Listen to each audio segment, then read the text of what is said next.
Marshmallows!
Trying to make some marshmallows or something.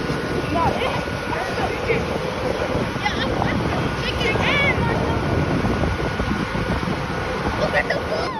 I know, man.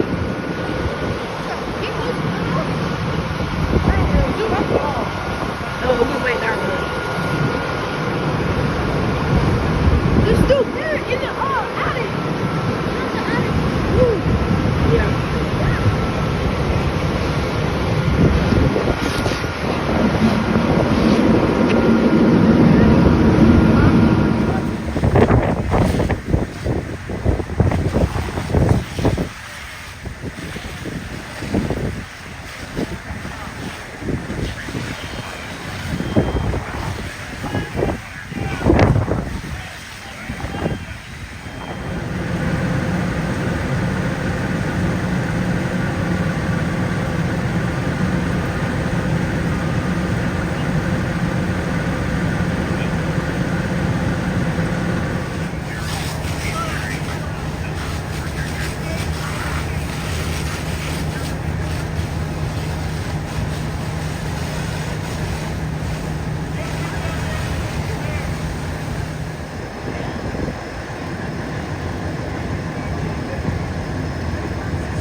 supervised the address and the apartment.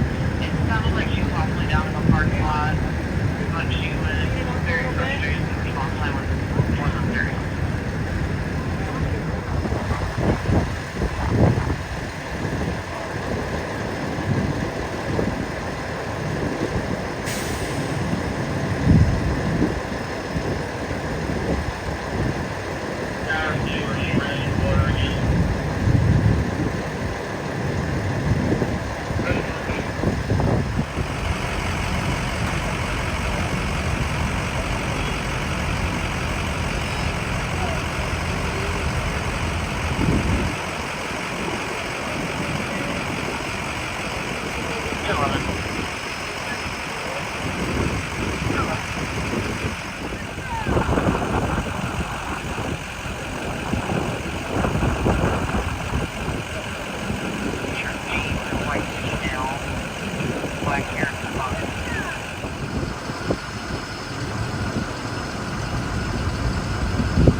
Yes, Brian Athen, Brianathen, Battalion Chief, Springfield Fire. So at 2:34 this afternoon, we had a report of a possible house fire. The neighbors had called it in. On our arrival, we had heavy fire at the backside of the house. With this wind today, it pushed it through. This is a known vacant house. We've been here for other calls in the past. So the fire quickly spread to the entire house, and we went in defensive operations and did a knockdown. Got the house fairly quickly. The roof did collapse during, but no one was injured. We weren't able to get inside to do a search, but we had a pretty thorough search from the windows just because of the fire conditions. So we had a normal fire in a house response with our crews, and we had some concerns about some exposures early on, but they got the hose lines on those, and no other exposures were on fire. How long did it take you guys to kind of get the fire under control? Probably less than 10 minutes. Say in a defensive operation, we have hose lines on every side of the structure, so crews don't go inside, but we had one engine pumping at its maximum for a few minutes. We were talking to some neighbors. Did anybody else's properties get affected? No, that was a concern initially. The houses downwind, but we had a hose line there to protect those as we were putting this fire out. So. I can't hear much. I'm sorry. Okay. Was anyone injured? No one was injured. So. Anyone in the house where it happened? You know. No, and we were not able to complete a primary search inside the structure because of the amount of fire. And then it's a very unstable structure now. So the fire marshal is on the way. He'll be investigating it, and then from there they'll probably demolish the structure. Just assuming that. So the neighbors shouldn't kind of worry about something like this happening at this property again. No. This should take care of it. So you guys are putting out a lot of grass fire. Is there any message you want to give there in general, not just this? Yes, absolutely. With the weather this week, it's going to be very dry and windy, especially if you're in a rural area. There's a high risk. I believe the National Weather Service has a red flag warning out for this week. So, all right. Cool. There was a report that an individual was seen leaving from the area or the structure initially when it started? Have they ascertained that person or caught up with them? There was a description of someone that had been around the structure before the fire started, and the police department is searching for that person. I don't know if they have found anyone yet. Okay. So, something the fire marshal will follow up with for sure. Okay. So.